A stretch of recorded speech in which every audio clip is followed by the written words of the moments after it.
Sabi nila na mamamatay tao ako, baka talaga. Ang hiningi ko lang, stop. And I will fix government. Corruption must stop. If I'm into the presidency for 2 weeks, tapos walang maniwala sa akin, walang susunod, then even if you give me 10 years, I will not be able to do it. Pero ako kasi sabi ko, ordinaryong tao lang ako, ayaw kong mapahiya. Kaya pag sinabi kong huminto kayo. And for those really, alam ko na, I have one word for all of government dito sa Pilipinas. Stop. S-T-O-P. Just stop. Just obey the law. And for the civilians, wala akong hingin. Sabi nila, may extrajudicial killing. It's not that, it's really the interest of the country. Gagawin ko po yan. I will stop corruption, walang droga, kung maaari lang, maubos ko. Pati tao, okay lang sa akin, sabay na sa droga. Criminality, ganoon rin. I will be harsh.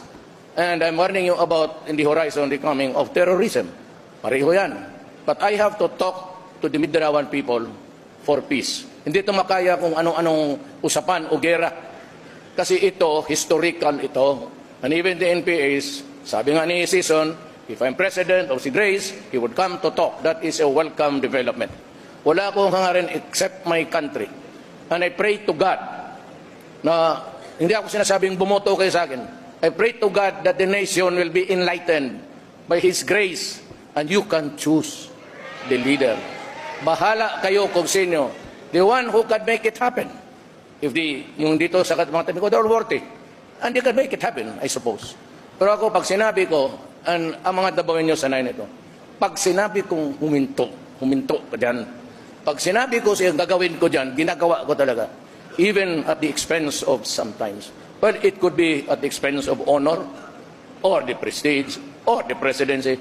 Wala akong pakialam. Basta ako may trabaho at gagawin ko. Yung tanim-tanim ng bala, hintuan talaga nyo yan. Unless you are ready to swallow the bullet. And I will make you do it. Kung hindi nyo alam yan, pupunta kayo ng Davao.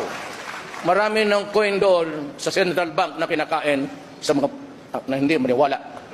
I'm a very impatient man. Wala nga akong ipagyabang eh. Pagyabang ko, trabaho lang. I never claimed any greatness. Wala akong recognition sa eskwela. Hanggang high school, 75 lang lahat.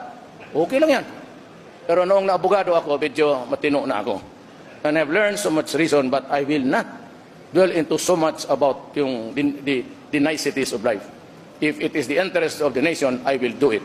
And finally, I'd like to thank Alan Peter Cayetano, my vice presidential candidate.